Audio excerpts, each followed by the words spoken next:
Imagine standing in the middle of a hurricane, trying to thread a needle. I mean, that is exactly what it feels like trying to find focus when your mind is just being blasted in a million different directions at once. Oh, absolutely. It's exhausting. Right. And we treat this mental fragmentation like it's a modern side effect of smartphones. But human minds have actually been spinning out of control for centuries. Which is exactly why we're turning to historical wisdom today. For this deep dive, we have a stack of translated texts and analytical commentary on the teachings of Guru Amar Das Ji, specifically his writings in Rag Sorath. And just to ground us right away, a rag isn't like a book or the geographical place, right? It's a musical framework. Correct, yeah. In the Sikh tradition, a rag sets a specific emotional and melodic tone for the teachings. Okay, got it. So Rag Sorath is meant to evoke this mood of deep contemplation and yearning. It's really the perfect backdrop for today's mission, which is exploring profound metaphors on how to tame a scattered mind and find true spiritual grounding. Okay, let's unpack this because the diagnosis of our mental chaos here is striking. The writings directly address someone called a Shaykh, describing a mind wandering in four directions, completely blown about by the four winds.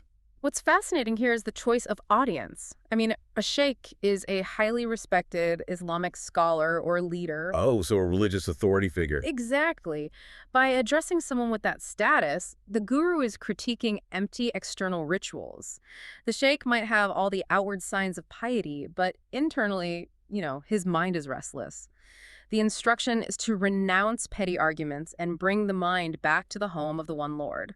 I immediately read those four winds as modern life's constant distractions. It's the emails, the breaking news, the social media notifications just blasting us away from our center. Yeah, the noise is constant. But how do we actually bring the mind back home? If arguing with strangers on the internet is the disease, what's the cure? Well, the mechanism is surrender. The text says true wisdom requires bowing to the true guru. Engaging in shallow, ego-driven debates constantly feeds the ego, and the ego is exactly what keeps the mind wandering. Makes sense. When you bow to a higher wisdom, you cut off the fuel supply to that ego. You just let go of the noise. That leads right into a major mindset shift regarding how we physically exist in the world once we drop that ego.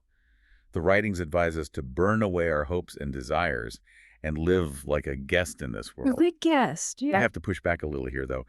Doesn't burning away hope sounds a bit bleak? Or is it more like staying in a hotel? You enjoy the stay, the pool is great, but you don't stress over the plumbing because you don't own the building. That is a great analogy. And this raises an important question about how we interpret non-attachment. It isn't about misery or nihilism at all. Okay, good. This guest mentality is actually the key to spiritual freedom. The text states that without contemplating the Nam, which is the divine spiritual anchor, our food and everyday clothes are cursed. Cursed. I mean, that is a heavy word. It is, because it implies that without a spiritual foundation, our material possessions just weigh us down. They end up owning us. But by walking in harmony with the guru's will living as an unattached guest, you get to experience the world without hoarding what isn't yours. Here's where it gets really interesting, though.